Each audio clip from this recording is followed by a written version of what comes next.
в 8 лет бомбили Бомбас. На тот момент в наряде уже 120 суток. То есть без смены совершенно. 120 суток в наряде? Да, совершенно без смены. Он верил в биологические лаборатории на территории Украины. В школе меня уже как раз-таки встретили солдаты украинские.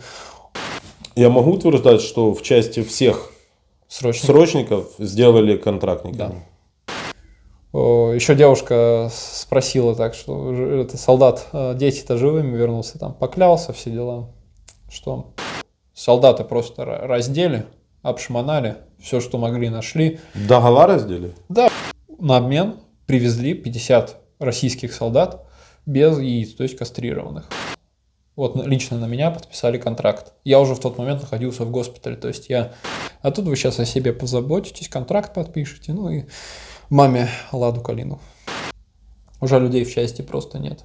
Плацучитель офицеров не дагестанцы. Он ингуш, там у него, соответственно, он принадлежит к самой сильной касте. Вот. Побег. Вот в прямом смысле это дезертирство. То есть со всеми 3 кастами у меня было отличное отношение. То есть... Автоматчик заходил, поменять надо было. У того автоматчика другие задачи. Пошла запись? Да, пошла. Это не считается, что я вас в плену эксплуатирую? Нет. Прикольно. Я пленного попросил нажать на запись. Это не относится к категории работ. Вы знаете, что военнопленные официально должны работать? Да, я читал права и обязанности военнопленных. Ух ты, ничего себе. Ну, когда содержался в СИЗО. Вообще, вот так вот у нас неожиданно. Представьтесь, пожалуйста. Меня зовут Васильев Максим Станиславович, уроженец города Саратов. Служил в Белгородской области, поселок Валуйки, точнее, Валуйский район, поселок Солоти. Дата рождения? 10.04.2000 год. Да, вы как бы, это не допрос, это беседа, поэтому мы поговорим про эти все вещи. Это будет интересная история, наверное, впервые так показанная, как есть. Расскажите, как вы служили? Ну, служить начал с 21 года, с октября. Первый месяц это, соответственно, КМБ, как у любого срочника. Как это до этого было, сейчас я не знаю, как это все будет происходить. Первый месяц КМБ, соответственно, никуда из казармы не выпускали. То есть все время на одном этаже, в одной казарме и 80 человек. Так начиналась служба, потом начались командировки. Первая моя командировка была сразу после КМБ. Это штаб 20-й армии Воронежа, где мы несли караульную службу. Служба, в принципе, у меня была разнообразной, потому что это была и штабная служба. То есть вы по должности кто? Стрелок, помощник гранатометчика, но кем только не был. То есть по военнику вам один раз написали? Нет, там много, но самое последнее это стрелок, помощник гранатометчика. А кем были за всю вашу карьеру? Пулеметчик, наводчик, и еще множество, но там уже неучтенные должности идут. Там, чему обучали, тут. А реально учили вас этими специальностями? Наводчик залез с человеком, который закончил учебку, залез в БТР. Угу. И он мне буквально на пальцах, показывая, объяснял, как заводится, как работать с этим. Вот так вот и учили. Стреляли? Ну, сам лично нет, но там получилось только 2 пули с 30-ки дать и все. А так, чтобы в боях нет. С 30-ки это... 30-миллиметровая пушка. Понял. А я сейчас посмотрю, влазите ли вы по высоте, вы у нас высокий. Да, влазите.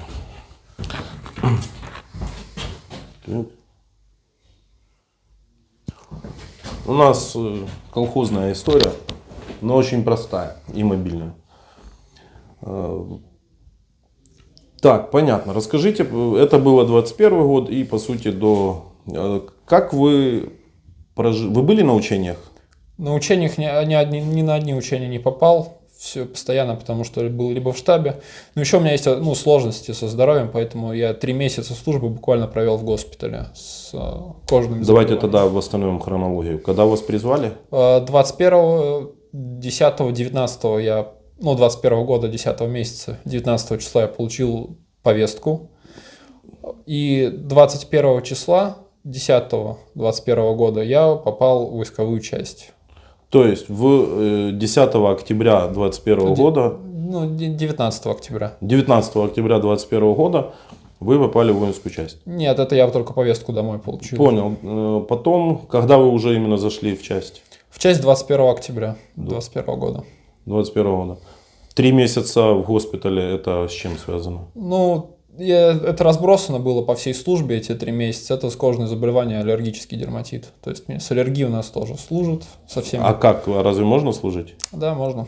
У меня как? Не, официально можно или просто здоров написали? Поставили категорию B3. Это одна из худших категорий здоровья. Есть еще B4, но это совсем с осложнениями. Но были и зарегистрированы то, что меня поставили какие, на чем у меня аллергия. Аллергия была на все виды пыли. И все равно отправили служить. Все виды пыли? Да. 3 месяца вы... Когда вас выписали из госпиталя? Я периодически ложился, как происходили осложнения. Осложнения вы легли, вас там покапали? Месяц, да, покапали, все сняли. Там, месяц я здоровенький походил, опять осложнения и так по кругу. Понял. 24 февраля. Вы контрактник? Срочник. Да, вот в данный момент сейчас срочник. Вы срочник. На год у вас срочная служба? Да. Она у вас должна была закончиться? Завтра была бы закончиться. А я вам говорил, будет интересная история. Но она только начинается. Я привношу художественных всяких, потому что люди на канале посмотрели уже столько историй жизни, судеб, вообще всего, чего только можно. Но у вас она там, я знаю, не всю, правда, но кусочек мне выдали. Завтра у человека должна была закончиться срочная служба, контракт он не подписывал. Нет. И никогда мотивации не было. Я сам человек по себе не военный. Как вы завтрашний день хотите провести? Я не знаю. Домой? Даже не знаю. Я домой. В иной бы ситуации, да, но... А что, если бы была возможность завтра... Спойлер сейчас будет. Если бы была возможность завтра покинуть стены СИЗО? Хотя бы, если просто прогуляться, я давно хотел побывать. Я, в принципе, пошел в армию с целью того, чтобы получить загранпаспорт. То есть у нас нет возможности покинуть страну, особенно если тебе уже 18 лет, без срочной службы. Опа, а нам этого никто не рассказал. То есть, если ты не служил в армии, тебе загранпаспорт не сделают? Да, потому что будет сделан запрос в военкомат. Он может быть различный. Там факс, позвонят. Неважно. Да, будет осуществлен запрос, где поднимут уже архив, посмотрят личное дело. А у нас почти каждый молодой человек еще в школьном возрасте становится на учет в военкомат. И если там обнаружится, что...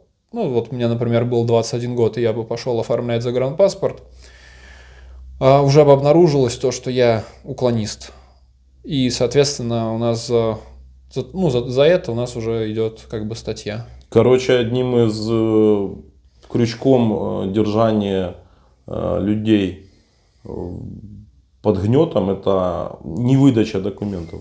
Вы реально это сказали первый из 450 человек, но я вам чуть-чуть облегчу. Из тех, у кого мы брали интервью, только где-то 5 человек где-то, может, были где-то за границей.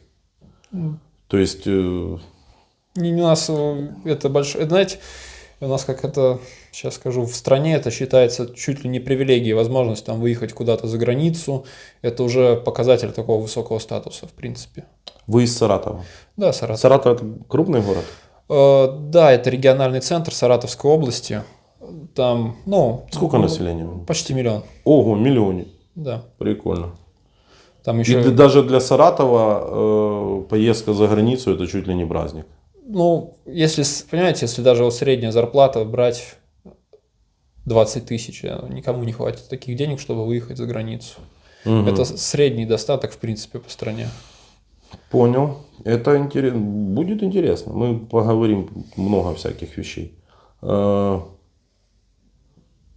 Итого я для себя складываю. Вы пошли в армию только для того, чтобы появилась возможность Покинуть страну. покинуть страну. Да, хотя бы просто даже работу получить, потому что видят, если, ну, вот кандидат на получение должности, там, работы, видят, что нету военника, все, он сразу отметается, он не Короче, принимается в счет. В Рашке без военника ты никто. Да. Никакой работы, ничего не будет. Никакой перспективы. Вот для молодого человека вообще никаких То перспектив. есть, по-любому ты должен пойти побегать с автоматом. Да. Покрасить Ну, траву. это мы, в принципе, знали, но так откровенно нам еще никто про это не говорил. Но это прикольно. А куда хотели уехать? Вообще вот хотел как раз в Украину ехать. Почему Украина? Ну, у меня так сложилось вот исторически. Я, ну, люблю посидеть в интернете, поиграть в игры. И достаточно много знакомых в Украине, которые вот интернет, переписка, там, даже совместные некоторые проекты. У меня, ну, ментор, репетитор по программированию. Я сам системный администратор по образованию, хотел переквалифицироваться в программисты. Он украинец. Он как По раз... образованию по какому? Вы пошли служить когда и как?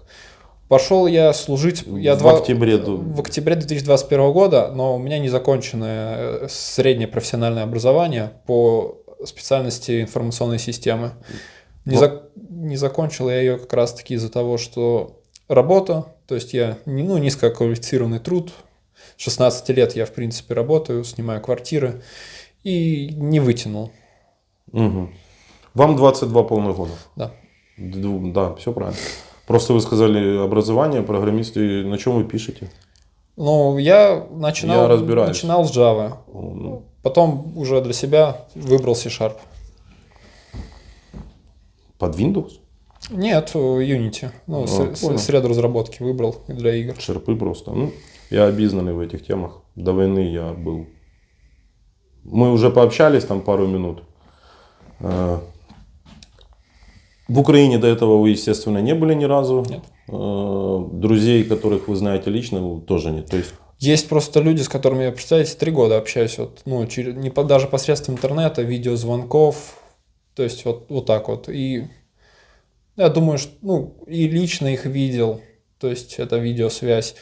И как бы мы многие часы вместе как бы проводили. И, не знаю, можно сказать это то, что лично знаешь, не знаешь. Какие-то близкие отношения. Ну, близкие. Да, достаточно. Да, и почему Украина? Почему он захотелось сюда, а не там Европа, Штаты? Ну, я просто как бы другая языковая среда полностью. Все-таки я знаю, ну, знал до этого, что никакого там, как у нас рассказывают по телевизору, притеснения русского языка нет. Я понимал, что, ну, и Украина, она сама по себе живет лучше, чем Россия. А чем она лучше живет? Ну, хотя бы средние зарплаты в Украине, я знаю, что намного выше. То есть этот вопрос мы обсуждали обсуждал со многими жителями Украины, также через интернет. И как бы для себя сделал выводы, что, ну, например, Киев – это идеальное для меня было бы место, где можно было бы с моим образованием, с моим складом ума уже добиваться каких-то высот. Вы поломали только что пропаганду Рашки. Я знал, что в Украине нет проблемы с языками. Вы со своими друзьями общались На русском. На русском. Да. А были кто общался на украинском? Ну, были только те, кто между собой. Каждый меня уважал. Соответственно, вот я зашел в звонок. Все, уже сразу переключается вся беседа на русский язык. Видите, у нас есть бонус. Мы все знаем минимум 2 языка. Ну, кто-то там 3-4. Некоторые, как я, знают 7 языков. Я шучу. 2,5 со словарем. Украину вы выбрали. Расскажите про 24 февраля 2022 года. 24 февраля я вот встретил в палате как раз-таки. У меня тогда был ушной отит, он как раз-таки был вызван вот дерматитом аллергическим. То есть в ухе образовалась вот бяка всякая. Ну, короче, что-то там, да. и Были в госпитале. Да, был в госпитале. Мне сразу известия о войне пришли не от моих сослуживцев, там, не от моих каких-то родителей. Мне сразу начали писать друзья из Украины, то есть рассказывать, показывать, что происходит. Я сначала, честно, вот тяжело было поверить. Вам именно насыпали, да? Фотографии, видео? Видео, да, все это было. Я прям, я на самом деле был шокирован. Как вы себе отвечали на вопрос, что происходит? У нас в рядах даже срочников были разговоры, но на таком уровне, как называется, слон ФМ. Угу. То есть это какие-то байки.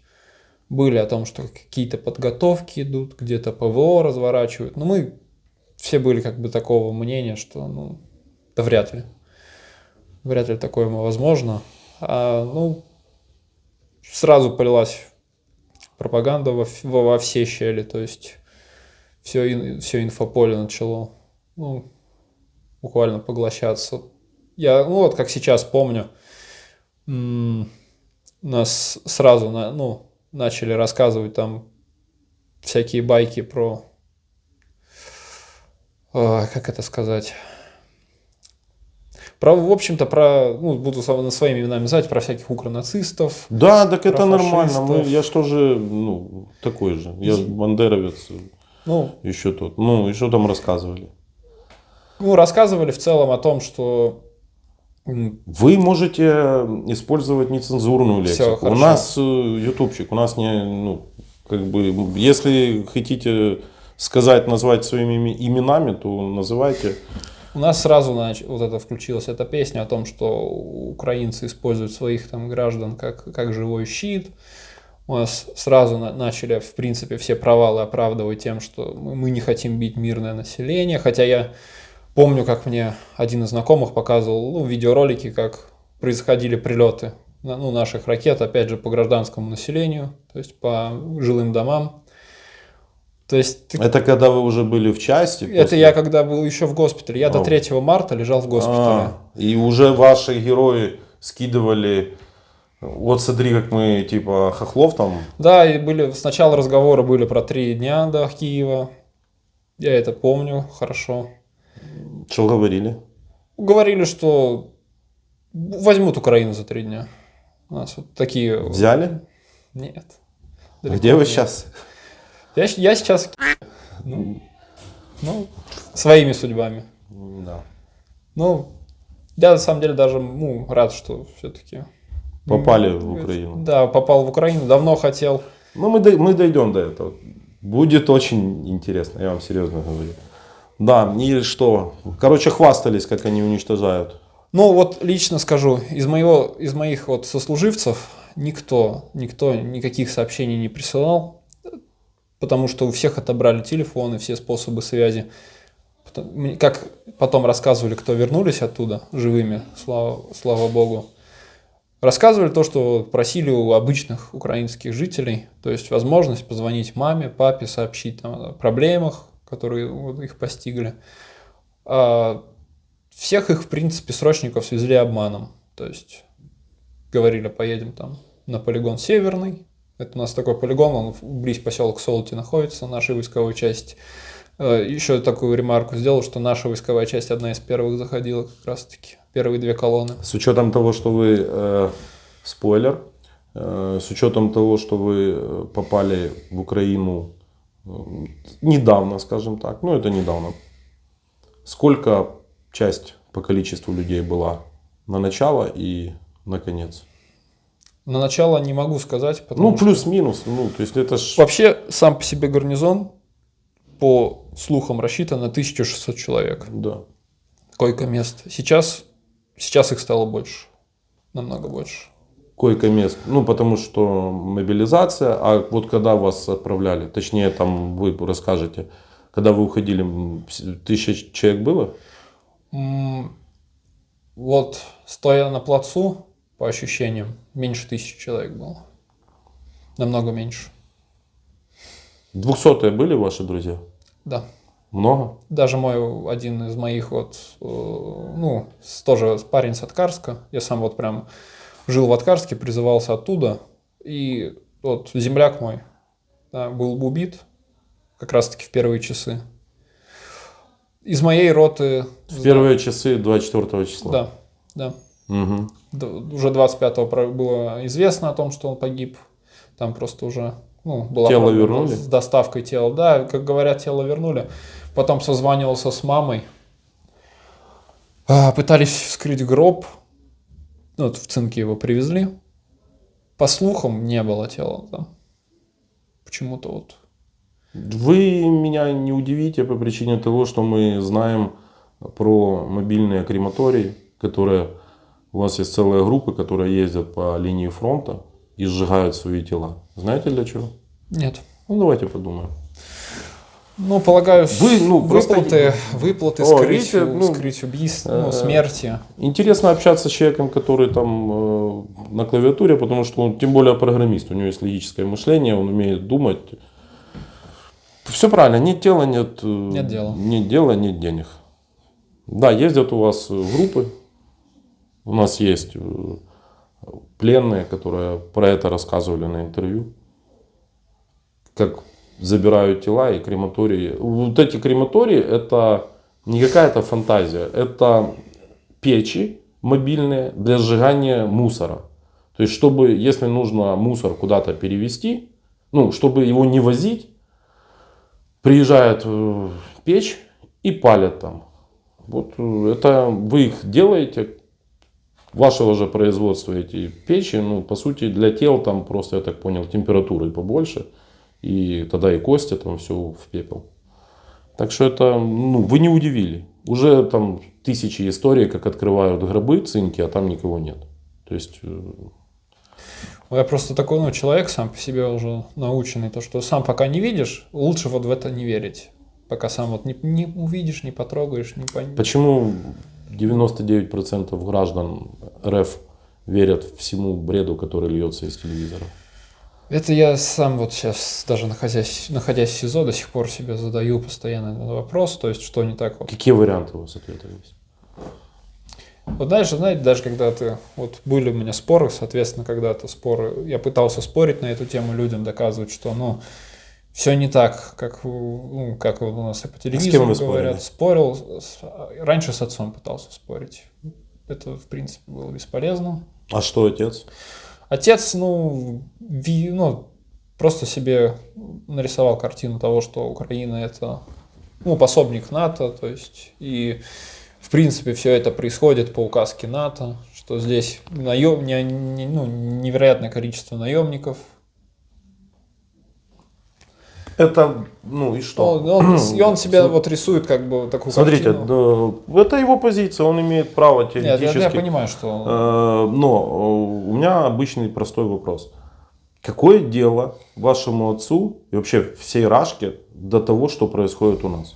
Вот я... Базовый вопрос. Здесь, как бы имею определенное мнение, то, что это с целью как бы отвлечь людей, то есть от реальных, в принципе, проблем, потому что у нас с 2014 года все 8 лет уже по телевизору транслируется одна и та же тема, это Украина. Чтобы что? Чтобы отвлечь внимание, то есть от проблем внутри страны. Логика. То есть тут интервью будет нестандартное, и тут не будет доказать, я не буду доказывать что-то, потому что здесь человек все понимает. Опять же, наличие там логического мышления, базовые какие-то понятия, плюс доступ к интернету, плюс он решает все вот эти пробелы и все вот эти сказочки. У вас в Рашке там проблем столько, что страна торгует газом на весь мир, и половина, да какая, сколько, у вас не газифицировано 80% населения. Поэтому о чем идет речь? Могли быть в Дубае номер 2. Да, отвлеклись мы. 200-й приехал в часть, вы в марте как раз вернулись из госпиталя. Да. Что вообще, как обстановка в части была, когда поехали? Я застал первую волну мобилизованных, это Луганск, как я понимаю, Донецк. Самая первая волна состояла, как я понимаю, из граждан вот этих республик.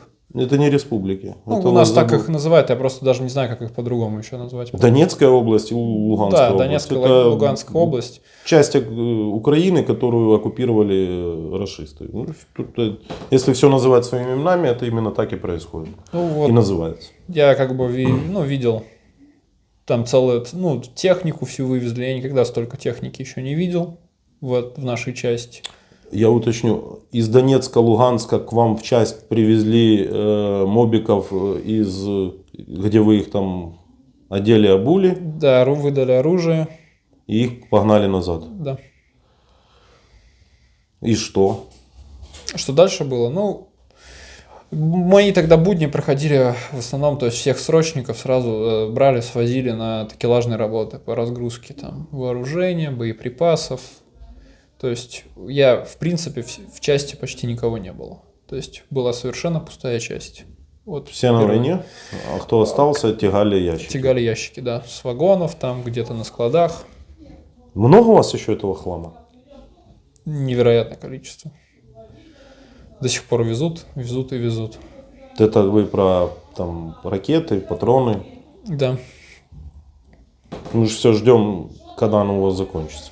я думаю, там в консервации еще огромное количество. Нет, ну, тут я поспорю.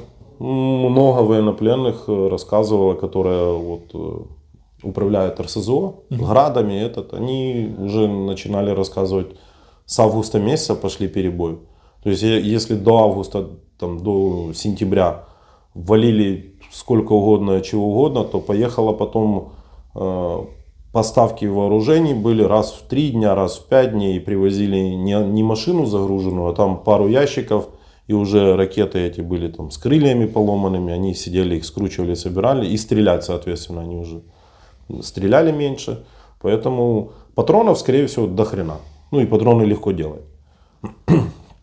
Но с ракетами начались проблемы. Ну, это, в принципе, оно понятное дело. У нас, в принципе, в армии, да даже как в целой стране, это проблема с управлением. То есть огромная страна, которая, ну, просто никому не нужна, как я понимаю. То есть есть определенные регионы, которые вот, даже у нас такое бывает, вот западный, я военнослужащий, бывший западного военного округа. Например, это один из самых таких хуевейших кругов считается. Чего? Снабжение, управление, в принципе, как эта дисциплина в округе, она отвратительна. Если, скажем так, у нас есть Южный округ, он не задействован еще на этой войне. Задействован. Уже задействован? Да, у вас задействованы даже с острова Итуруп. Знаете такой? Нет. Но они, скорее всего, как прикомандированные идут. Оттуда уже выгребают солдаты, контрактников сюда. С Итурупа это 9000 километров. Япония, это спорные острова. Там у них уже людей нет. Один спецназовец, ниндзя какой-нибудь, пришел и остров забрали. Напоминаем, Канишуа. Ну вот, и вот в последние новости я как бы уже не в курсе, потому что, как бы связи с интернетом нету, но вот как мне сообщали те, кто вот недавно в плен попал, что еще южные до сих пор, это, возможно, они сами чего-то не знают. Это у вас нормально. Да, и все лето вы тягали ящики. Летом мне так сложилось, что я пошел работать в штаб. То есть ящики тянуть я понимал сразу, как бы это можно в переписке с моими еще друзьями обнаружить, у меня телефона сейчас нету. Но я как бы тогда тоже свои мысли высказывал на этот счет, не боясь там того, что кто-то что-то узнает о моем взгляде на это, что я понимал, куда эти боеприпасы, в кого они полетят. Я как можно быстрее срулил оттуда. То есть всеми правдами и неправдами добился должности в штабе. И... Какая должность была? Писарь. Это работа с документацией. Вы выписывали извещения?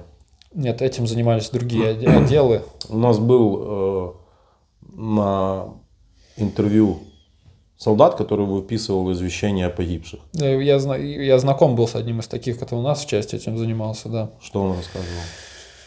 Ой, у него, такого мировоззрения человек, я бы назвал его скользким, Ну, он, как выражался, опять эти, блядь, 200-е. Все это, ну, там пивко Опять не дают. работают, да? Да, опять работа, опять не дают пивко попить. Много? Говорил. Ну, и они достаточно много работали, задерживались, и по его комментариям было понятно, что много работы. Нам рассказывал пленный, он заполнял извещение о смерти, похоронки так называемые, и участвовал с офицером в развозе их вручений. Рассказывал там истории, как там их и убить хотели, и ну там такие темы были, как там в обмороке падали. Такая себе тоже работа. Да, и были вы в штабе? Штаб батальона, если уточнить. Пусть будут батальоны. Что вы делали в штабе? В штабе я занимался всем, то есть это рапорты. Утро начиналось обычно так. Вот есть у нас Соч, это самовольное оставление части. На них рапорта, соответственно. Много таких? Много. Это даже люди убегали или... оставляли, да, войсковую часть, убегали, уходили. У вас интересная работа была. Давайте, ну такого у нас еще не было. Даже был один офицер, старший лейтенант, который просто не выходил со службы. Я все пытался выяснить, ну как у нас там это называли, не хочет. Не выходил на службу? Да, не выходил просто на службу. Ему звонили там? Да, его подавали как сочиста. И что? В итоге, как я понял, против него возбудили уголовное дело. То есть им занялась прокуратура, там набирается порядком 10 рапортов, они все регистрируются у нас, архивируются, и, соответственно, против этих людей там, в силу тяжести их вот преступления начинались уже как бы... Понятно, процессуальные Да. всякие. Вы сказали, каждое утро начиналось с сочников этих. Да. Каждую ночь кто-то сваливал? Вот, получается, есть список определенный. У меня была такая доска, Угу. я записывал, записывал, кто в данный момент Сочи, и на них делал такую пачку рапортов. В день там бывало иногда, поначалу была небольшая пачка на 3 человека. Каждый день по 3 человека? Да, потом, человек пока отсутствует, я должен на него прям подавать рапорты без конца в штаб полка. Угу. Потом эта цифра... Уточняю, мне самому интересно. В понедельник, к примеру, там Пупкина нет. В понедельник рапорт. В понедельник Во вторник Пупкина до сих пор нет, во вторник сих еще пор один рапорт, да. Что с такого-то числа он отсутствует. Да. Смысл этого делать? Чтобы зарегистрировать каждый день, у нас нету бумажки. Вот у нас все вот это какая-то помешанность на этих бумажках, что нету бумажки. Если чувака нету 20 дней, 20 рапортов? Да. Переводили. Почему нельзя взять первый день? Если были тех, кого возвращали? Были те, да, Ансочники. были те, кто вернулся, сам лично одного знал, на кого рапорт писал. Почему он вернулся? Он вернулся из Украины, как раз таки это был контрактник. Вернулся из Украины и сказал, пошли вы все. А когда это было?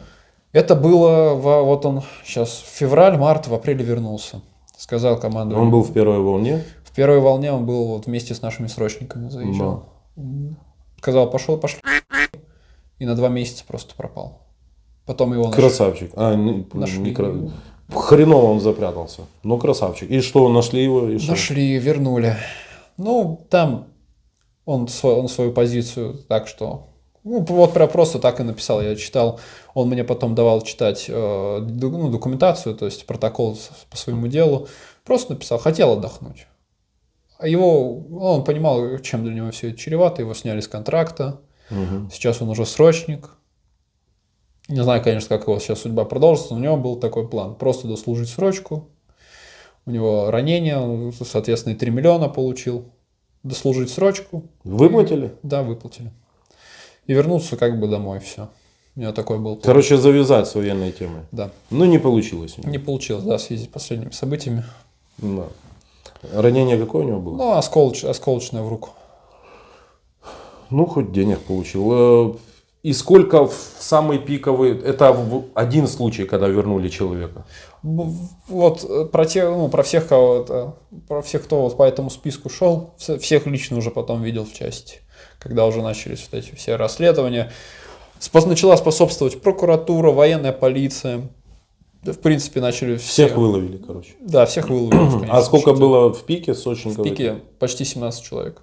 Это на мой батальон, понимаешь? А, это же не на всю часть, это батальон. батальон. На мой батальон весь. А батальон это 300 человек. Да, 300, если 340 с плюс, чем-то, да. Плюс-минус. Ну все, ну это нормальное количество.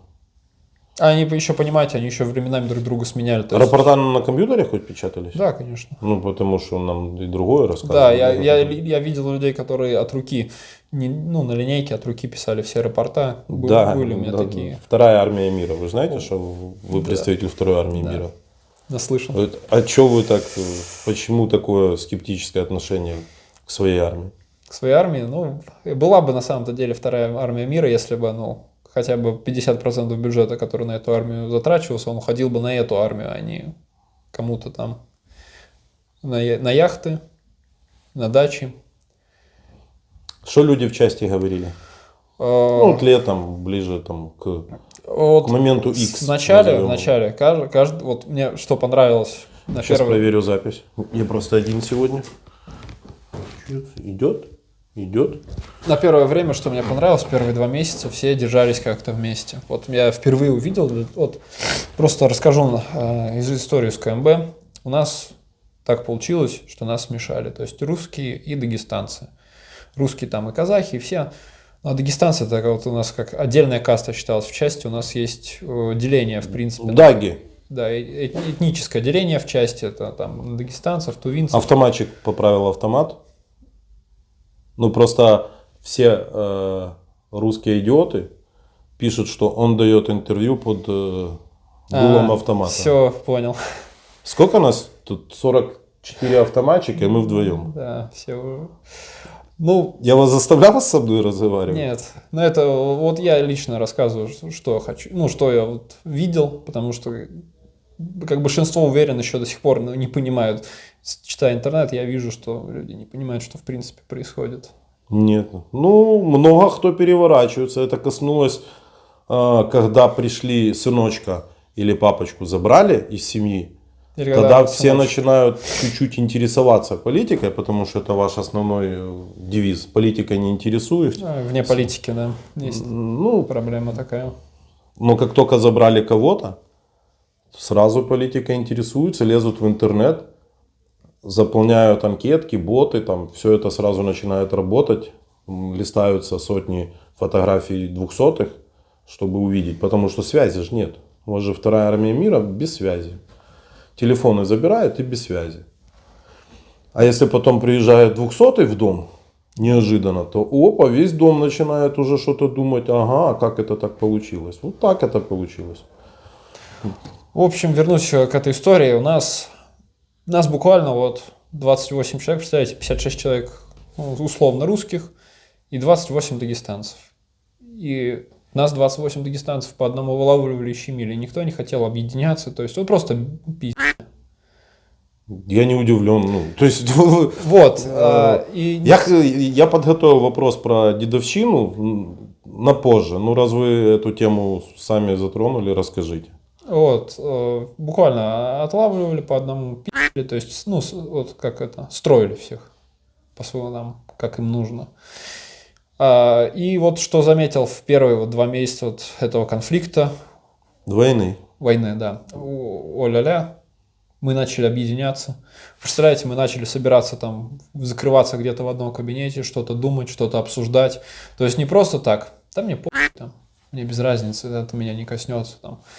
Начались как-то, у меня действительно какая-то вера появилась, что ну еще не все кончено. А что вы обсуждали? Обсуждали 200-х. Самое на повестку. Появлялись новости. У нас еще тогда были наши вот товарищи-срочники. Последних вывезли, если я не ошибаюсь, в конце апреля. Последних наших вот товарищей, с кем я срочку служил, с кем я даже начинал служить.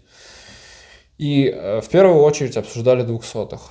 То есть, ну, как вы их обсуждали? У меня, потому что я, поскольку штабной был, у меня был доступ ко всему штату нашего полка. Мгм. То есть у меня был в списке всех военнослужащих, их должностя, их... Сейчас, секунду. Автоматчик заходил, поменять надо было.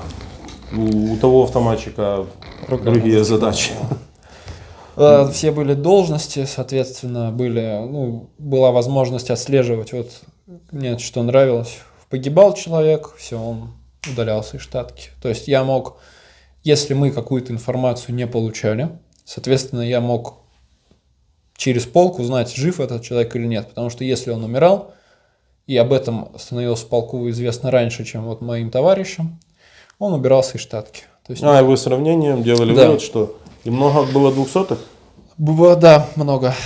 в количестве. В количестве. Плюс-минус. Целое, буквально, вот я помню, мы однажды решили вот так вот сопоставлять, то есть фамилии, там вспоминали, что такой-то Пупкин там во второй роте, там, я его знаю в каком он отделении, взводе, давай его проверим. И чуть ли так не сложилось, что мы насчитали чуть ли не одну роту почти погибших. Это в полку. Это вот в батальоне. Вот. Там у нас Треть батальона? У нас, получается, 3 батальона на тот момент было, и отдельные... 3 батальона, это 9 рот. Да, это 9 рот, но там, понимаете, еще как в батальоне есть отдельный там противотанковый взвод, эти минометные подразделения, и вот несколько таких подразделений. И бывало такое, что вот целую роту не досчитались. Можно утверждать, что ваша СВО, вот это вот, по-нашему война, ваш полк третило, треть перемололо. Да даже уже больше. Это в виде 200-х. И Еще 300-х же тоже не Там менее. в чем, понимаете, дело, вот говорят, батальона больше не существует. Соответственно, больше 70% потерь, все, батальона не существует. Были и такие ситуации? Да, были такие, но дело в чем?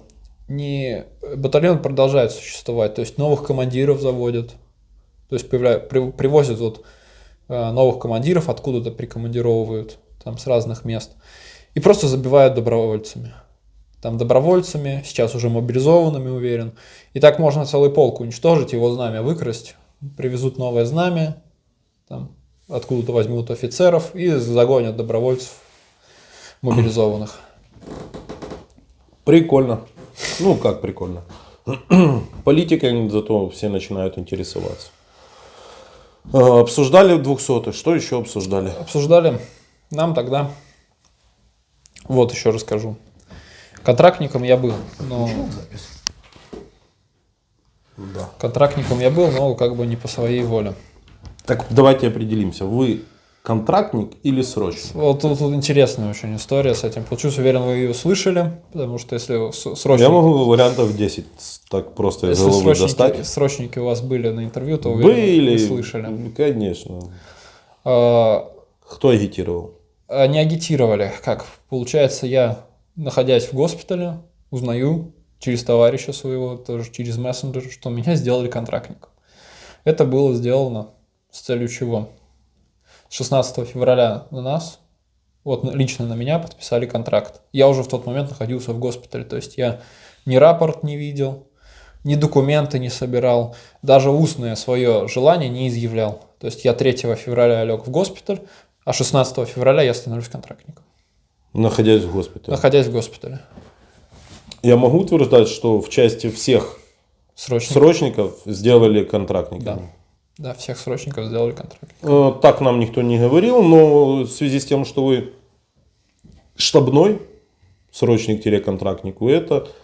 Ну, а почему не подняли эту тему, когда вернулись в часть? Начали поднимать, вот, собирались, как раз-таки вот по этому поводу собирались, нас уже, то есть, вот строят на плацу, выводят на плац и подходит с дивизии какой-нибудь офицер, там, капитан, майор, старший лейтенант и спрашивает, почему вы не выполняете там, свою воинскую обязанность, или там, почему вы не задействованы на специальной военной операции.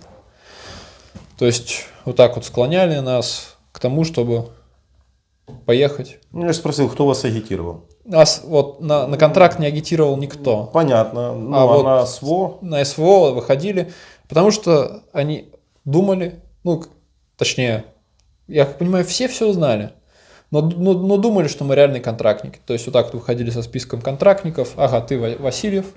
Почему не на специальной военной операции? А вы говорили, что... Говорил, да, конечно, сразу. Вот мы все вместе вот так собирались и в щитовую оборону. Типа, мы срочники, какого хуя? То есть... И отставали от вас. Да. На какое-то время. Да, до следующего построения.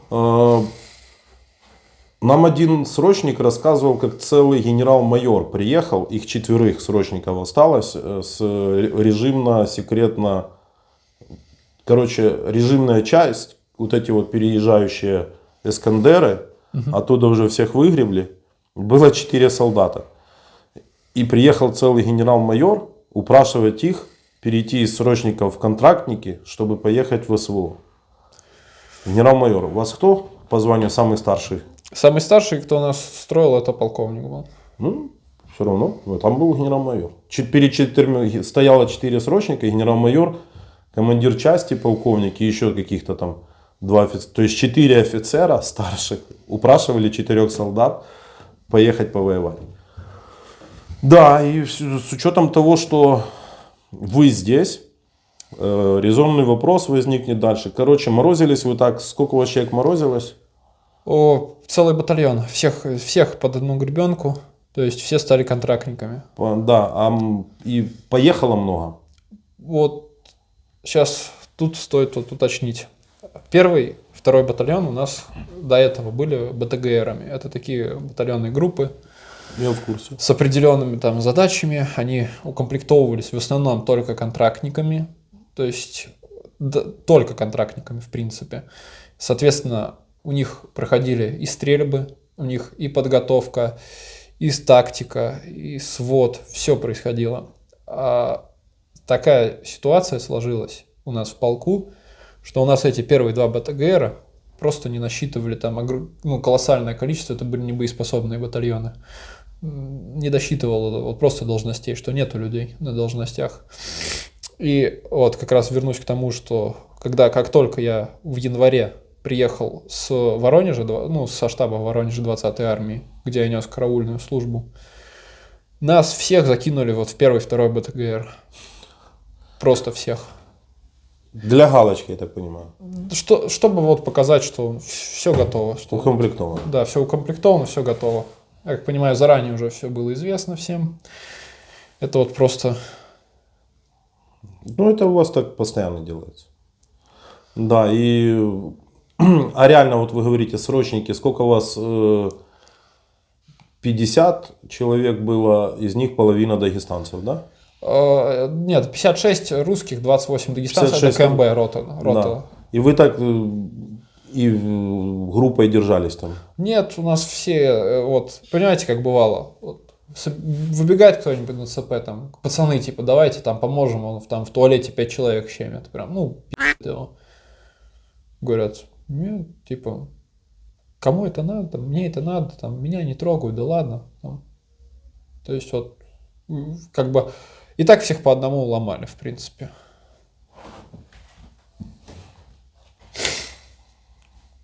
Дедовщина есть. Ну, по сути, по национальному признаку. Да, сейчас уже переместилось, сейчас уже по национальному признаку, да. Сейчас. А у вас 50 человек, вы что, не могли их нарешать? Вот как раз таки... Вопрос самый простой, вы же русские.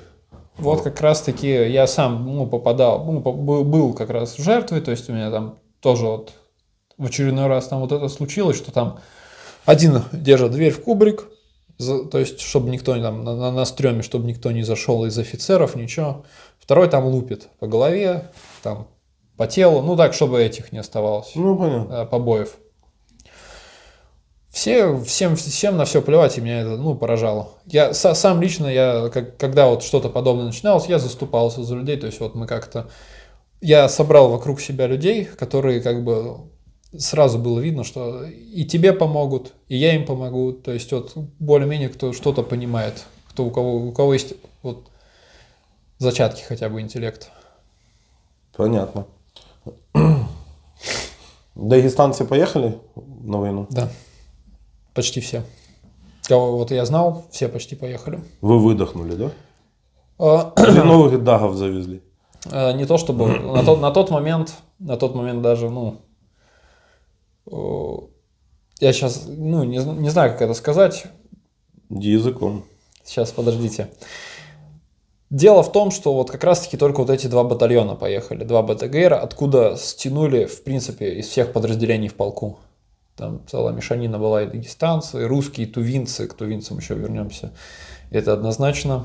Самая кровожадная у нас, наверное, национальность в нашей части была. Она не только в части, они то, что вытворяли у нас с мирным населением. Ну, можете дать ответ, почему мешали БТГР? Не как раз-таки потому, что не было людей. Не было людей. А мы думали по-другому, потому что мы отвечали на этот вопрос, задавали вопрос многим пленным и пришли однозначно к другому мнению. Мы пришли к тому, что когда кто-то умирает или попадает в плен, когда перемешаны люди, нельзя сказать фамилии, имена. И нельзя опознать, кто еще. Нет, тут так бы вот в нашем случае так бы не работало, потому что месяц, понимаете, они жили все под одной крышей. Они все знакомились, соответственно, друг с другом. Многие из них потом вот как вернулись, кто вернулся живым, уже образовалась у нас третья. То есть вот по национальному, там штабные, кто рабочка, и третья каста образовалась. Это те, кто вернулись. Они с нами уже не общались. Они все вот были как-то вместе с собой. Что не рассказывали? Рассказывали там до ужаса много чего. Там, то, что даже, в это не хочется верить, как бы. Давайте попробуем. Были люди, которым я действительно верил, которые вот в своей адекватности, не заставляли усомниться. И что они, такой самый вопиющий? Самый вопиющий рассказ это о том, как вот наша колонна расстреляла микроавтобус с мирными жителями. То есть как раз-таки там, как я понял, без предупредительного огня, просто сразу вот в их сторону двигался микроавтобус. Как потом выяснилось, там большинство людей именно просто гражданских убили. Это вот самый вопиющий случай, который я запомнил из тех рассказов. Я даже не удивлен, видите по моей реакции, потому что весь мир видит эти кадры, потому что у нас много камер. И это тупо видно, как вы расстреливаете там с вот этих пушек на БТРах, на чем только можно. Машины переезжаете, просто ради в прикол. Едет танк ваш, едет мирная машина. И этот придурок, по сути не придурок, я оскорбляю. Фашист, по сути, переезжает танк. А вы знали, что в Киеве были танки? В плане заезжали? Зашли. Да, я услышал это. И точно так же переехали машину с человеком припаркованную. Вот, это, конечно, добавлю. Когда-то у нас просто я готовил тоже был свидетелем, как наша колонна ехала, в составе вот как раз-таки на усилению границу, там сделали сводную роту. И, понимаете, просто раздавили гражданскую машину. Проехал БТР, водитель просто проехался по гражданской машине. Вы только что рассказали что я вам рассказал. Нет, понимаете, это также житель России. То есть это был же именно на территории нашей страны. На территории нашей страны. Там был человек внутри? Был. Выжил. Плохо. По его машине проехался в БТР. И что было этому водителю потом? В общем, он был и контуженный, и все. То есть он уже вернулся из Украины. Он с ними лично общался. Там видно, что было... Еще раз, он переехал мирного, и колонна поехала дальше воевать. Ему за это ничего не было? Не воевать, она поехала на усиление границы. То есть воевать. Как это? Называем своими именами. И, ему, как я понял, ничего не было, он также уволился. В принципе, все дело умяли. Понятно. То есть это даже вот такая, ну, такие вопиющие случаи, они даже на территории нашей страны происходили с участием ну, гражданского населения России. А что тувинцы? Тувинцы. Ой, с ними у нас еще хуже отношения, чем с дагестанцами были. Да, мы даже объединялись с дагестанцами против тувинцев. У нас было однажды такое, что на КМБ. Все началось со словесной перепалки. Ну, представляете, стоит перед столовой целая рота построенная, там 3 взвода, 1 взвод, 2 взвод, 3 взвод. Вот здесь идет колонна тувинцев, то есть целая рота тувинцев. И между вот последними рядами их взводов и нашими дагестанцами, которые были в первом, вот здесь вот в первом взводе, ну, словесная перепалка происходит. Рота уходит дальше, там пару человек остаются все еще на эту словесную перепалку, и там один дагестанец другому тувинцу там просто его толкает. Соответственно, там через некоторое время я так и не понял, как один из них успел убежать, добежал до роты, и тут уже в другое мгновение на нас буквально бежит целая рота тувинцев с бляхами от ремней готовыми. Ну, то есть они сняли ремни на поясные, которые у нас по уставу вот носят поверх бушлата. Сняли эти ремни и подготовили их для того, чтобы это, ну, как пращей бить. Точнее, не пращей, а этой. Ну, я понял. Да, кистень. И, соответственно, ножи. Это их излюбленная тема. У каждого тувинца там было известно, что есть нож. Так нельзя. Сколько раз отнимали у нас было тогда, вот после этого случая военная полиция с щитами, с дубинками зашла к ним на этаж, начала обыски, всех их строила. Вы да расскажите, что было дальше. Бегут они на вас? Ну, началась драка. А офицеры ж? А представьте, вот столовая у нас, вот столовая, Да. вот плац, Да. на котором вечернее построение, вечерний развод. А здесь еще за плацем сразу дивизия, то есть там стоит комдив на трибуне и за всем этим смотрит. Офицеры сразу подбегают нас разнимать. Ну, соответственно, одних офицеров наших рот не хватает для того, чтобы этот конфликт как-то нивелировать. Нормально там месились, да? Да, просто, и ремни, и когда я увидел, я как скажу, я человек, который не любит драться, который, в принципе, насилие не признает. Я, как увидел нож, я сразу, все, это без меня. А там некоторые дагестанцы, которые наш нож увидели, все равно там. И реально ножами тоже кого-то задели? Вот в тот момент никого, благо, из нашей роты не задели, то есть у нас как детей раскидывали, считай, тувинцев. Но зато потом тувинцы отыгрались, вот в своей роте у них были русские, и в ту ночь отыгрались. 5 госпитализированных было в ту ночь. Избили, да? Избили, одному череп проломили стулом. Я еще потом... Им ничего не было за это. Тут это еще дальнейшее. Я когда в штабе работал, я занимался этим делом. Я писал протоколы, составлял, в общем, документацию для того, чтобы ее направить в прокуратуру. Да, и что вы написали? Разбор дела, у меня уже, в принципе, уже был готовый протокол, там просто нужно было даты, я читал, разбирался. То есть, его тувинец разбил голову русскому срочнику, срочник тувинец, и для него это грозило, в общем, дисбатом. Вот этот тувинец у нас в тот момент находился в батальоне, поэтому я и занимался этим делом.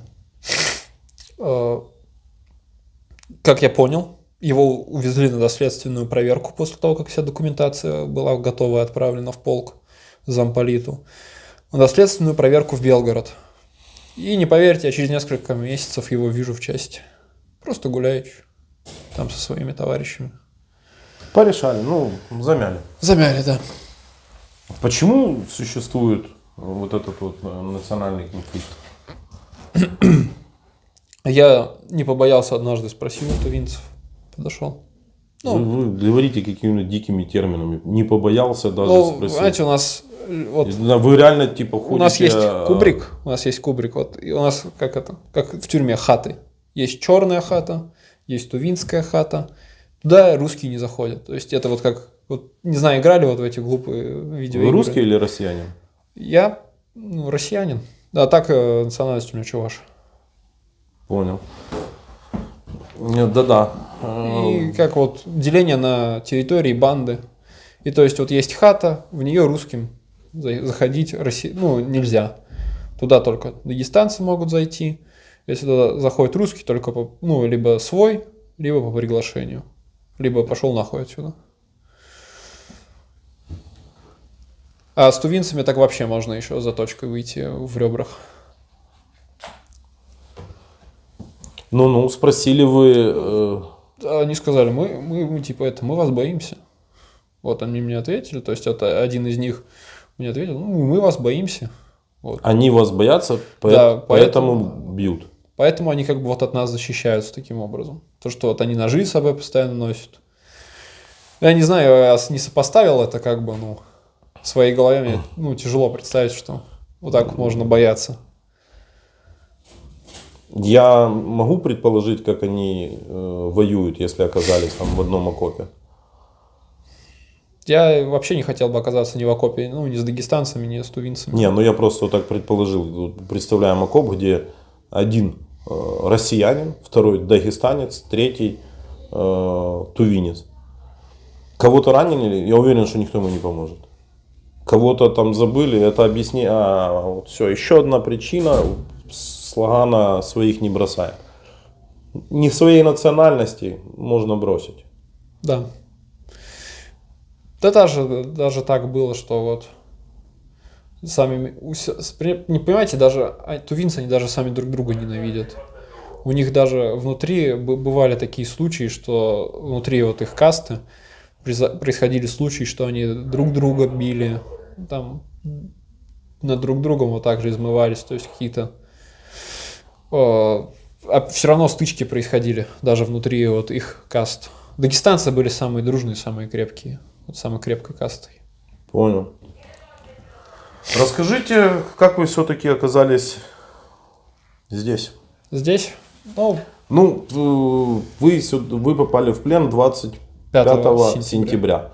Я так понимаю, в части все время были вот эти беспредельные всякие истории внутри. Вот под конец, как раз таки под конец, касты все еще существовали, но уже как бы между собой уже вот этой вот вражды не было. Каждая, опять же, каста была нацелена на то, чтобы вот вместе держаться вместе, потому что срочника сейчас вся граница, она усилена срочниками, то есть вот весь периметр границы сейчас стерегут срочники. И у нас в части вот буквально приехали с гражданки только недавно люди, 2 недели в части у нас побыли, ни автомат толком не поддержали, ничего. Им уже дают броню, дают оружие, дают вот эти же самые подствольные гранатометы дают им минометы и отправляют на границу. То есть люди без военной специальности, без какого-либо обучения уже стоят. Вы меня не удивили. На границе. Удивить? Да, я понимаю, что я с самого начала уже как бы просто рассказываю. Рекордсмен. 22 числа повестку получил. Чмобик. Чмобик — это частичная мобилизация. Потом будет ПМОБик, полная мобилизация. 22 числа получил повестку, 25 числа получил автомат, 26 попал в плен. Вот 4 дня. Такие есть. Да уж. Из Москвы. Чик-чик-чик, быстро. Фук. И как вот вообще предпосылками к этому, они еще начались в апреле. Я стоял тогда в селе Мокрая Орловка. Нас вывезли мою роту. И меня уже, то есть... Это на границе... Россия, Украина. Вот представьте, я стоял, уже видел вот этот пограничный ров, видел поле, видел украинское село. Вот стоял я так. То есть там буквально вот впереди поле, и ты в Украине. Спойлер, до сих пор тайна не раскрыта, вы все будете очень сильно. Почему? Почему? Я уже насмотрелся всего, если честно. Уже все, в принципе, для меня так становилось уже ясно. Этому еще, к этому подталкивали еще мои знакомые. Они я всегда держал в курсе своих украинских знакомых о том, где я нахожусь сейчас, Они знали контакты с моими родителями на всякий случай. Но и как бы и родители были в курсе, где я нахожусь. Ну вот, то есть такая связь, что если вот я когда-то пропаду, с кем-то не успею связаться, то есть чтобы кто-то хотя бы мог установить примерно, где я в последний момент находился. Потому что я знал, что меня могут просто считать без вести пропавшим, как большинство.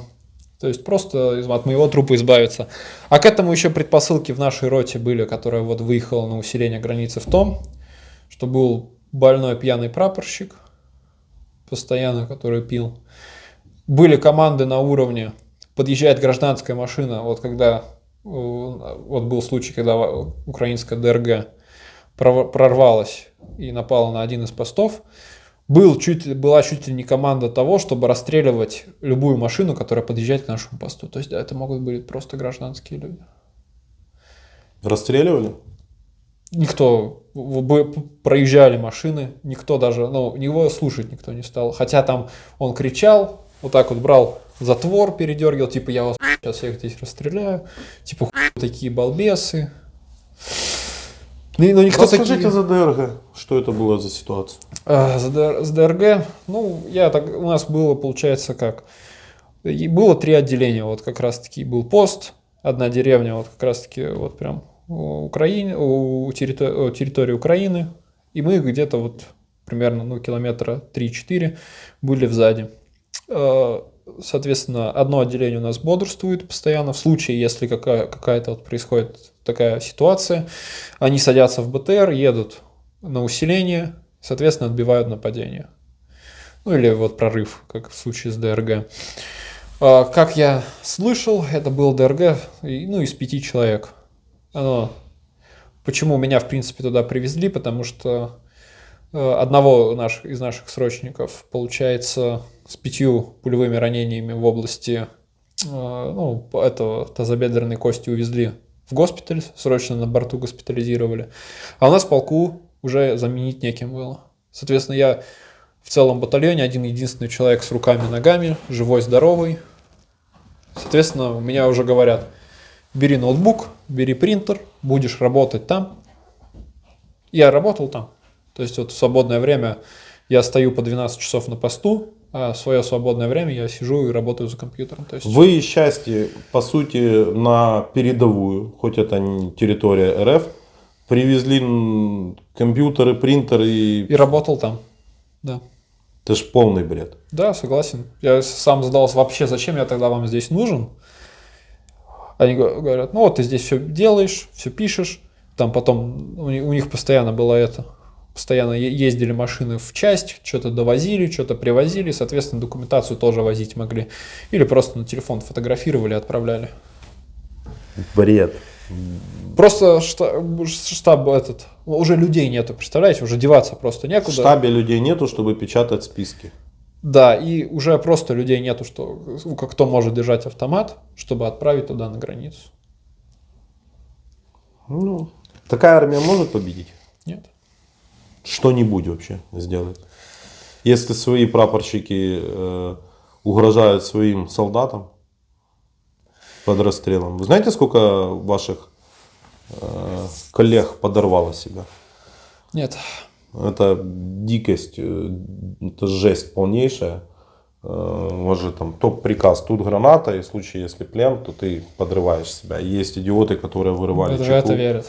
Не, вырывали чеку, а другой там подбежал, успел выкинуть, и попали вдвоем в плен. Вот я хочу об этом вот как раз таки рассказать. Почему у нас вообще люди, есть некоторые, кто действительно не попадает в плен, вот таким образом как бы расстается своей жизнью, хотя вот в принципе, ни за что. У нас долгое время рассказывали сказки про 50 пленных без яиц, то есть прям вот офицеры. Это не какой-то там слон ФМ, то есть это офицер приходил и рассказывал такие истории. Расскажите, я такого не слышал ни от одного. Что был какой-то обмен, и на обмен привезли 50 российских солдат без яиц, то есть кастрированных. Я, соответственно, сразу откинул это в голове, то есть какой же это бред, но никому, конечно, доказывать ничего не стало, потому что понимал, что сейчас, если я буду много говорить, ну, мной, в принципе, заинтересуются. И Кто вами заинтересуется? замполиты, все так же, вы понимаете, у нас в части ФСБ, замполиты, все, они никуда не ездили. Они вот как, вот были эти цепные псы, они так и оставались в части. Защита государственной тайны по-любому начала мою переписку читать. То есть там меня обо всего... Ну, при мне просто была вот эта вот процедура. Солдаты просто раздели, обшмонали, все, что могли, нашли. Догола раздели? Да, чуть ли не догола. И телефон передали в защиту государственной тайны. Это вот лично делал замполит моего полка. А солдат просто не хотел ехать на границу. Он вернулся тоже из Украины, он отказывался, в принципе, принимать участие в каких-либо боевых действиях дальнейших. Но его заставляли. Не заставили таких? Нет. Он ингуш. Там у него, соответственно, он принадлежит к самой сильной касте. Вот дагестанцы, чеченцы, они вот все, они ингуши, они все вместе. Кто из Ингушетии, они все вместе, он принадлежал к самой сильной касте. И там, соответственно, сразу за него встали, то есть горой. Сказали, ты не поедет он никуда. Там. Просто бывало такие случаи, что на плацу чуть ли офицеров не пи***ли дагестанцы. Я вот завидую, на самом деле, такого сплоченности людей. По-хорошему завидую. Я просто пытаюсь сложить в голове пазл, который называется «Пойти воевать куда-то, хотя у себя жестяк полнейший». Да. А он повоевал, что он рассказывал? Вот этот парень, которого раздевали. Ну, он немножко не совсем с русским языком дружит, но мы так по-доброму с ним общались. Я, в принципе, под конец службы уже со всеми общался. То есть со всеми 3 кастами у меня было отличное отношение, то есть с каждым общался. Ну, как они рассказывали, это пи***ц полный. Там у него еще брат был, а вот его брата как раз-таки забрали. То есть как-то вот сложилось так, что их разделили, и его старший брат на тот момент уже находился на границе. И, как они они, конечно, в деталях там красочными эпитетами не описывали, но просто это пи***ц. Типа я больше туда не хочу. Вот. Так красноречиво и коротко. Ну, понятно. Сентябрь. Сентябрь, да, вернемся к сентябрю. Ну вот, как бы уже сначала пытался выкинуть эту идею из головы, типа там... Люди до сих пор не знают, о какой идее идет речь. Да, идея... Спойлер надо уже приподнимать. Идея сбежать. То есть вот я еще в апреле, когда стоял, я вижу украинскую деревню, я понимаю, вот, то есть вот тебе буквально вот пару минут. Но я знал, что весь лес, все поле заминировано. Мне было из этого известно. Растяжки, мины.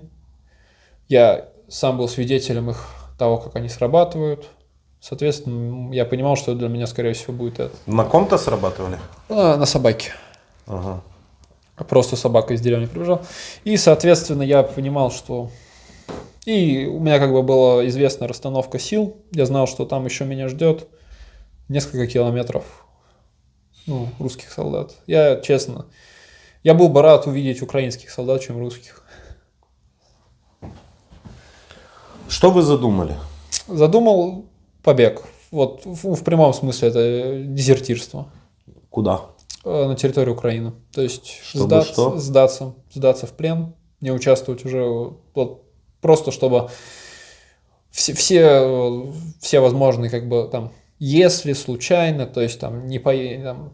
Я просто понимал, что то, что я еще штабной, что там еще как-то в части нужен, это, рано или поздно это все вот уже растворится, когда уже вообще никого не будет. И там уже мы поедем мы. То есть вот все исключить эти моменты, сдаться в плен и по возможности просить гражданство хотя бы Украины, любой другой, как бы более цивилизованной страны. Понял. Задумка хорошая. Реализация. Вот, реализация вот как раз-таки в апреле хромала. Хоть и все было. Оружие при себе. спойлер, я сейчас вот в сентябре я пошел без оружия вообще. Это правильное решение. То есть там и было оружие, и сколько угодно тебе патрон магазинов, сколько угодно продовольствия, то есть можешь целый. У нас тогда разгрузки, бронежилеты, каски, все было. То есть нас, в принципе, снабжали на тот момент неплохо. Была, то есть, возможность... Я прошу прощения. Пауза. Отвлекался, телефонный звонок был, поэтому прерывался. В общем... Вы собрались, назовем это, дезертировать, ну, потому что, по сути, этот термин можно к вам применить. Уйти из части, пойти на территорию Украины, чтобы сдаться в плен. Да. Это вот этот спойлер, про который мы говорили с самого начала, самое интересное. Вот я уже вначале указал, что моя войсковая часть находится в поселке Солоти. Это примерно 40 километров от территории Украины. Соответственно, поход должен был быть тяжелым. 40 километров – это 10 часов ходьбы, по идее. Это если налегке идти. В моем случае налегке не получилось, потому что это все продовольствие. Я еще, готовился я основательно. В моем там рюкзаке можно было найти и активированный уголь, и бинты. К побегу. Все, в общем, все было готово, продовольствие. И, соответственно, 24 числа, я еще, кстати, забыл сказать, стоял я на тот момент в наряде с уже 120 суток. То есть без смены совершенно. 120 суток в наряде? Да, совершенно без смены. То есть у нас там на этаже было всего 3 человека. Этаж непростой, то есть там офицеры, включая генералы, были на этом этаже. В части? Да, в части. И как вы могли 120? В каком наряде? Просто по этажу. Наряд по этажу. То есть это и уборка этажа. Типа как дневальный? Да. 120 суток? Да. Вот в 8 часов стоишь, сменяешься, бодрствуешь, потом 8 часов спишь. 8 часов бодрствуешь в плане того, что ходишь, если какие-то появляются задачи, с которыми не справляется дневальный, стоящие смены, то ты как бы на подмогу ему выходишь. Уже людей в части просто нет. Ну и, соответственно, у меня был... Подустали, наверное, 120 дней. Уже привыкли. У меня был очень хороший друг, если он это увидит. Виталий, тебе привет. Я думаю, он это увидит. Это вы сказали, я не понял интонацию. Это была дружелюбная интонация. С этим человеком я буквально с первых дней службы. То есть вот все горючие трудности этой службы мы как бы проносили вместе. Угу. Вот вплоть до 24 сентября. Чего вы его не взяли на побег? Мы с ним это обсуждали. И обсуждали, то есть не так, ты там знаешь, то есть я уже прям говорил в лоб, что происходит пи***ц. Это было понятно. Он просто, понимаете, такого, я не знаю, от него, конечно, не совсем ожидал. Он верил в биологические лаборатории на территории Украины. Он верил в многие тысячи наемников в НАТО, которая стоит уже у наших границ. Почему? СМИ. Пропаганда. И, понимаете, он даже... Вот был такой диалог с ним, в принципе, это человек с высшим образованием, который, У него еще и высшее образование было? По интеллекту равен мне. Вот, даже в некотором смысле, даже умнее меня во многом. Боевые голуби, это же бред полнейший. Я без понятия, почему он в это верил. И касалось такого диалог того, что, может быть, из России уже не надо уходить. Типа, вот мы все объединились. Сначала я это слушал, и сначала в спор не вступал. Мы объединились, типа, внутри страны, консолидировались над натовской биохимической лабораторией и почти ее победили? Да. И он как раз-таки... Я, извините, перебью, как? Человек с верхним образованием, потому что я по-другому это не могу назвать. Было, опять же, обсуждение того, что в 8 лет бомбили Бомбас. Я смотрю, терминология уже. Адепты 8 лет. То есть я помню, как он мне доказывал о том, что Вот прям прямая цитата, то, что вот мы как бы, да, мы с тобой вначале были как бы против этой войны, но вот ты что, не видишь, что там вот 8 лет, там биологические лаборатории, НАТО. То есть за время войны у него поменялось мнение... Против, за войну. Такое я слышал впервые. Я не знаю, каким образом это произошло. У мобилизованных всех, которых чмобики, все с точностью да наоборот. И по роликам, которые они выкладывают. Ну вот, понимаете. Короче, он отказался. Он отказался, но в связи вот со всей ситуацией, которая происходит, он как бы просто решил ехать в Якутию и все. То есть пропасть с концами с радаров. То есть... Он уехал? Вот завтра должен уже уехать из части и потом скрыться. Контракт заканчивается. Срочка. Срочка. Он тоже он срочный. не уедет, мы же это понимаем. Потому что он автоматически... Да, нам уже, кстати, вот насчет этого говорили, в части уже начали давить на то, что давайте вы подписываете контракт сейчас, уже собирали срочников и говорили, что вот вы сейчас вернетесь, вам все равно придет повестка, вы заработаете меньше. А тут вы сейчас о себе позаботитесь, контракт подпишете, ну и маме Ладу Калину. Это вам там говорили? Ну вот про Ладу Калину, это ей уже от себя тяну, но вот это вот... Ну, всё, потому что Лада Калина это не придуманная история. Это да, это я в курсе. Это, Это вот уже тоже художественный. Да, побег. Собрали вы рюкзак. Все, поскольку я стоял в наряде, пропажу целого Дневального легко заметить. То есть... Согласен. Я... через 10 минут сразу все поймут. В лоб говорю. Там, Виталий. Все, я ебался. Я в Украину. То есть, все. То есть, тут уже вот и контрнаступление произошло. То есть, уже не надо... Я на самом деле боялся... Это когда освобождение Харьковской области. Да, Харьковской области. Как раз-таки в Харьковской области, спойлер, я сдался.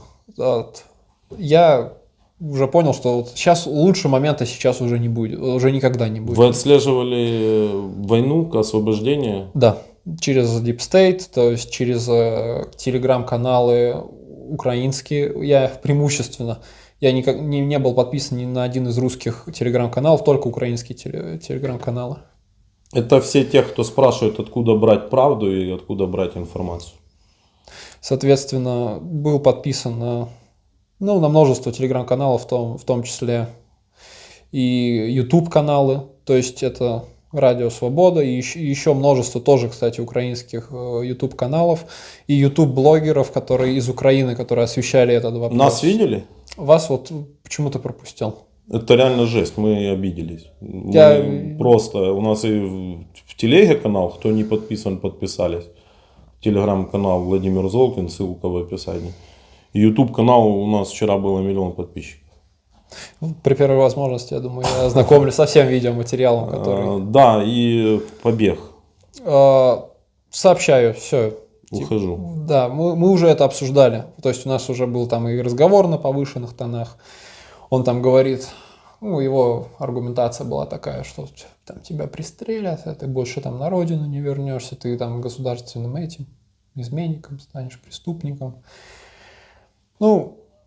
Я просто, вот, как, понимаете, у меня такая вот позиция, что если вот человек вот настолько в этом убежден, смысл его переубеждать, ты только с ним вот поругаешься, только вот его нелюбовь вызовешь. Это как с вашим отцом, да? По сути. Да, по сути так. Ты просто его нелюбовь вызовешь. Он останется убежден при своем. К тому же я знал хорошо Виталия, он вряд ли бы передумал. Хотя у него уже в конце, вот от него была такая фраза, что он такой, да, там может быть вот эта биолаборатория, это бред, что мы первые там напали, но все равно там...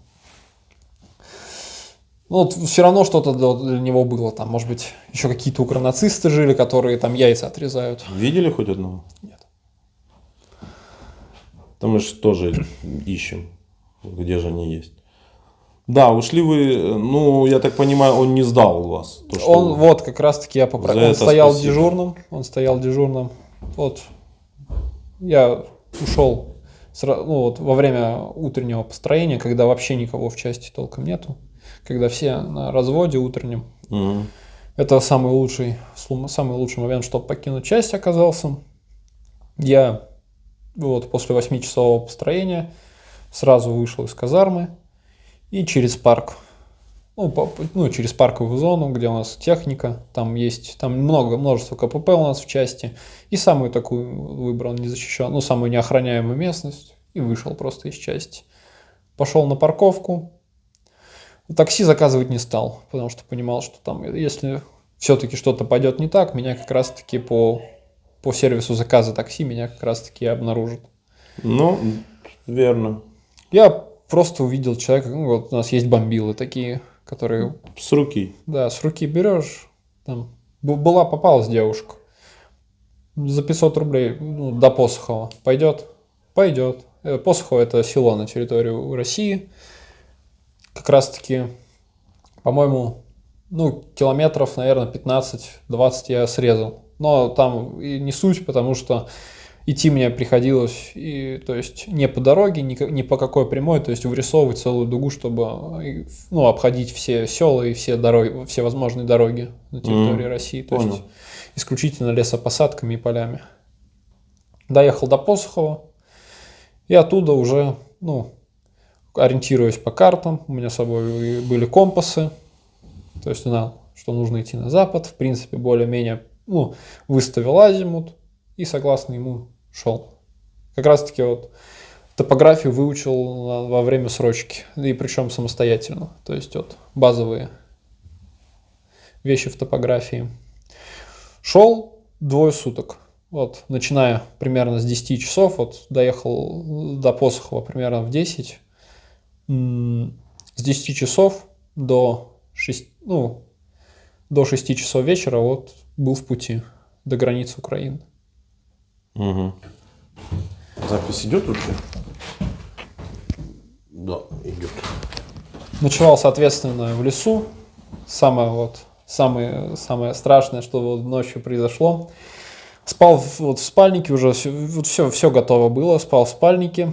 Как раз-таки вот разбил себе небольшой лагерь. Без костра, соответственно. Костер ни в коем случае. Это сколько уже до границы было? До границы это я примерно половина пути прошел. А следующий день еще половина такая же оставалась. Я не могу сказать точно, потому что в некоторых... Телефон был, все было, да? Да, было аж 3 телефона, 2 компаса. На тот случай, если вот непредвиденных обстоятельств. Как бы услышал посреди ночи, как я понял, как это называется, выход ракет. То есть лежу, сделал себе из веток настил, из веток, там, листьев, все. Лежу в спальном мешке, сплю и слышу выход. Множество ракет. То есть небо сразу озарилось, прям где-то рядом. Со страху вскочил, понял, что, в принципе, лично мне, в принципе, ничего не угрожает. Там еще до утра достаточно много, и дальше лег спать. Понял.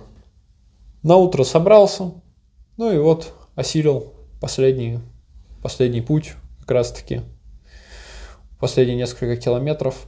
Вот почему не могу точно сказать. Много раз сбивался по тем или иным причинам, потому что в лесопосадках услышал выстрел 30-миллиметровой пушки. Меня это сразу насторожило, я сразу на минут 20 сидел, во все стороны смотрел, прислушивался.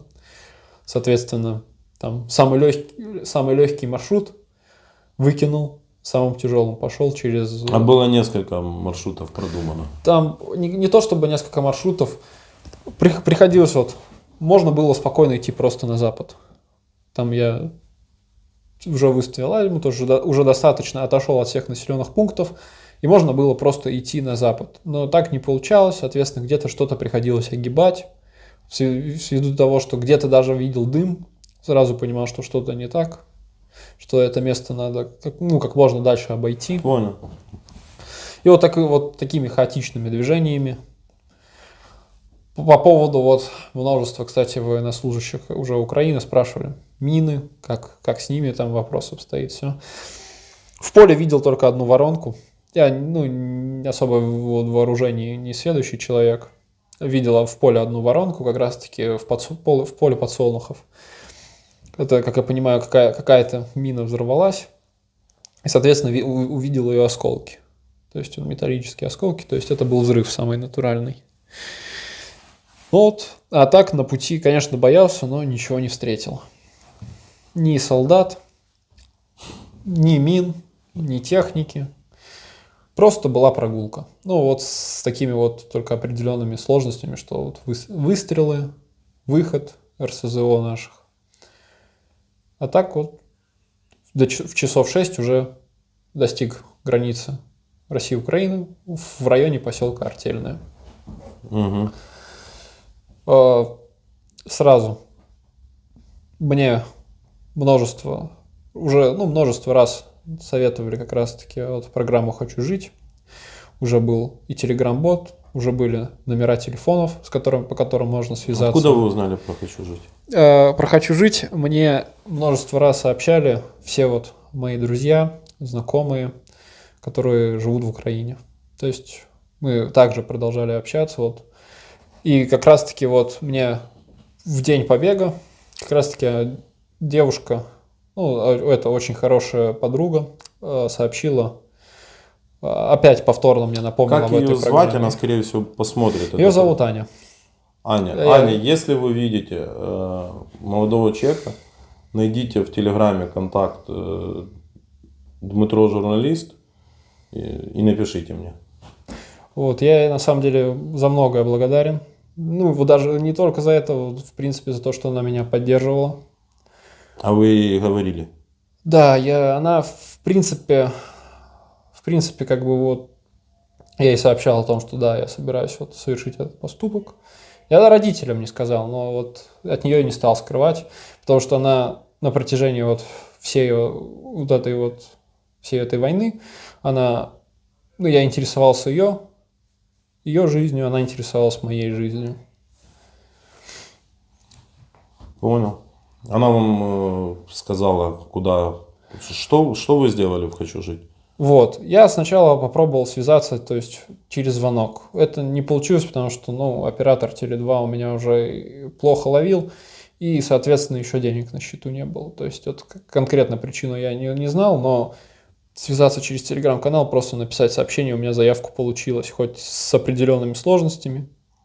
То есть, стоял, ждал, когда там отправят сообщение, когда придет ответ. Понял. Что вам ответили? У меня есть ваша заявка. Вот. Давайте я вам покажу. Показать я вам ее не могу, потому что есть Игорь, который меня казнит, если я покажу. Громадянин РФ Васильев Максим Станиславович, 10.04, військово 10.04.2000. Смотрите, это ваши данные, которые вы заполняли? Да, совершенно верно. Поблизу Рублини, Харківської області. Вот. Да.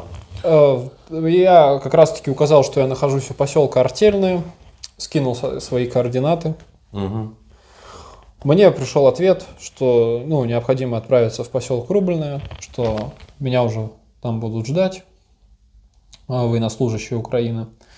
И, соответственно, я там собрал уже последние силы, потому что уже с самого утра шел.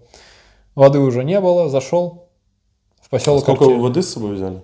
Взял с собой примерно фляжка 0,5, военная 0,5-0,7. Это даже мало.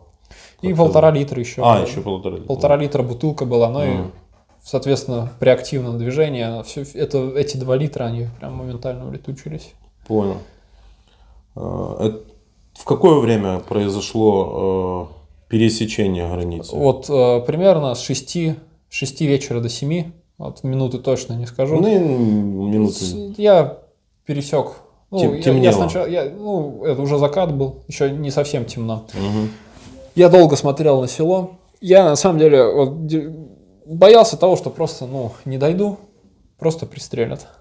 Вот это самое страшное было. Судя по тому, что вы здесь не пристрелили. Да, то есть, я понимал, что я в форме военнослужащего РФ, там понимал, что иногда может такое случиться, что просто не будет разбора. Все, вот. Пересек пограничный ров. Соответственно, уже поскольку там двое суток шел, уже и у меня связи никакой не было. Вот это село, населенный пункт, сколько оно до границы? Артельная? Не, вот Рубленное? Рубленое. Вот до границы не могу сказать, но по дороге я от поселка Артельная 7 километров шел. Ну, типа 2 часа. И, соответственно, первое, что я увидел, это вот был гражданский. То есть деревенский мужичок, пастух, с поднятыми руками постепенно начал приближаться. Он там посмотрел на меня, увидел, все, подозвал к себе, объяснил ситуацию, там спросил, как мне попасть в поселок Рубленное. И, он меня уже, он сказал, что никак помочь не может. Просто там махнул рукой, показал, где дорога. Это мне мало что дало. Благо подошел его сосед. Тот мне и воды флягу дал. Наполнил мне флягу с водой. Вывел меня на дорогу, по которой я смогу пройти до поселка Рубленное. Угу. Все объяснил. И я уже с водой двинулся как раз-таки по этой дороге. Пришли вы в Рубленое? Как раз-таки там получается, что Рубленное собой представляет, еще несколько домов, потом еще опять дорога, а потом опять уже сам поселок. Угу. Как раз-таки вот в этом небольшом скоплении домов встретил еще девушку, которую вот как раз-таки попросил меня объяснить детально, то есть вот как мне, чтобы вот я точно никуда не сошел, не туда, потому что там где-то и перекрестки были. Девушка мне так примерно на руках пальцами объяснила, поняла, что до меня не дошло, позвала, вот у нее двое детей было, там мальчик Максим примерно 13-14 лет и девочка лет 7-10. Они меня как раз-таки проводили вот прям до центральной улицы поселка Рубленое.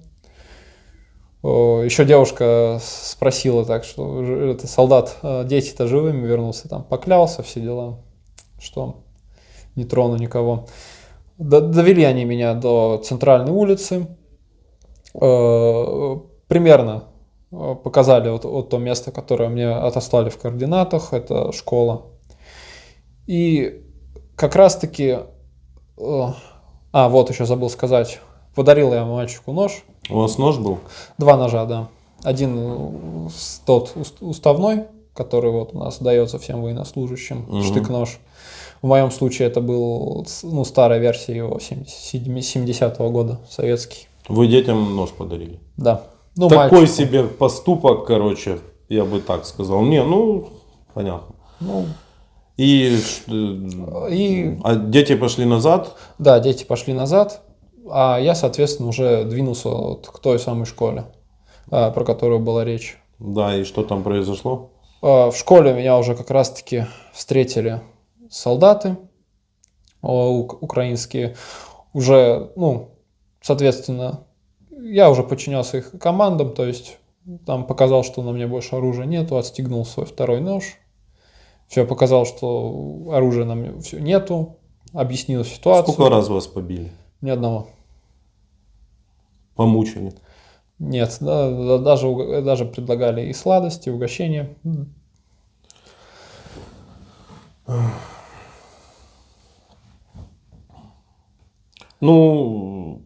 Я знаю 100%, это информация просто. Есть люди, которые сдаются по программе «Хочу жить».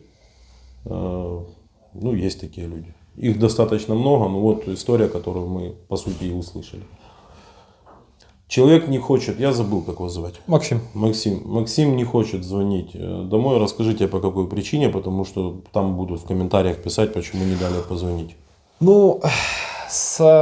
вообще хочу в более комфортной уже через какое-то время, все-таки, я думаю, я свяжусь с родителями в более в комфортной обстановке, в плане того, что наедине. Потому что с родителями у меня достаточно сложная ситуация того, что вот с матерью мы косвенно, но затрагивали этот разговор, что я в какой-то момент, что я сбегу. Она промолчала. Я сказал, что я в любом случае, когда армия для меня закончится, я сбегу из России. То есть с этим мириться я не согласен. Что я по возможности помогу им, но, то есть, больше в России я, ну, находиться не могу. Отец же, в свою очередь, вот, верит в то, что здесь, как он выразился, антироссийская коалиция, что здесь притесняется русский язык. Промытые мозги, пропаганда. Да. А он не военный? Нет, он даже не служил срочку. Но вот все равно вот как... Сколько ему лет? 42. Он, наверное, мобилизован. Не наверное, а мобилизован. Я когда с ним вот после вот этой мобилизации ему просто вот сказал, ни в коем случае просто, ну ни в коем случае не соглашайся. Даже там придется где-то в деревне жить. Ну, живи. В лес придется убегать. Беги. Потому что я на протяжении всей службы рассказывал ему то, что я вижу. Он там всячески, конечно, старался, как это сказать, оправдать. Угу. Оправдать все. Оправдать это вот это частичное отношение к военнослужащим, к гражданам своей страны. Я вот, знаете, я молчу. Свет садится, да? Я молчу, опять же, вот как раз-таки про то, что происходит в Украине, что ну, руками военнослужащих этих самых происходит в Украине. Хотя бы вот к своим жителям, то есть такое отношение, и он его все равно оправдывал. Я вот уже и затрагивал то, что там в Украине происходит, но я понял, что совершенно, про это бесполезно с ним говорить, что он будет убежден, что здесь укронацист. Укронацист. Понятно, поэтому с отцом разговаривать бессмысленно. Телефон матери вы помните? Вот на память сейчас я не вспомню. Я просто могу сделать исключение с учетом вашей истории, не под запись, дать вам поговорить за кадром. Дело в том, что я действительно, у меня множество раз столько менялся телефон, что вот в который последний я... А телефон этой Юля? Аня. Да, у меня есть такой, также хотелось бы, хотя бы не под камеру, то есть связаться. Свяжите, есть у вас номер? Да, есть. Не под камеру с Аней он поговорит. Аня это девушка, которая посоветовала ему сдаться. В принципе, история у нас такая впервые. Я думаю, она людям понравится. По традиции у нас военнопленные обращаются к своим согражданам. Рекомендуют им идти сюда, не идти сюда. Любые. Можете не обращаться. Я уже несколько раз записывал, то есть это не единственный мой диалог, скажем так, до этого с правоохранительными органами, сейчас вот с СМИ. И всегда я, в принципе, говорил одно и то же, что все то, что у нас транслируется на телевидении, это наглая ложь, это чистой воды ложь. Вся пропаганда соткана из лжи, ненависти, просто не обоснованной, в принципе, ничем. Соответственно, вы едете убивать невинных людей, которые просто защищают свою страну. Вот, если брать сейчас отметать все возможные если, то есть вот я в чистом виде я вижу ситуацию так. А стоит ли оно того? То есть, как я со многими общался, деньги. Вы понимаете, в принципе, я считаю, что в нашей стране можно заработать и без этой войны достаточно много денег. И, в принципе, ни одни деньги не оправдают то, что происходит сейчас. Я не буду уже описывать, в принципе. Вы рассказали достаточно. Да, опять же, я хочу сказать, жизнь, она куда ценнее, чем те самые деньги, которые многие рвутся сейчас заработать на этой войне. Понятно, спасибо. Нормально все. В общем, со мной все сейчас хорошо. Обращаются, со мной очень хорошо. В принципе, до этого не было возможности особо связаться. Вот сейчас появилась возможность. Там, в общем, слушай, со мной сейчас записали небольшое интервью. Большое, 1,5 часа. 1,5 часа, да. Канал Владимир Золкин. Еще раз как канал? Владимир Золкин. Владимир Золкин, вот. Вот, оно должно вскоре появиться, там уже как, вот, ну, будет уже, ну, в принципе, вся история. В общем, я даже не знаю, расскажи, как у тебя, потому что у меня такой уже, ну, сумбур происходит.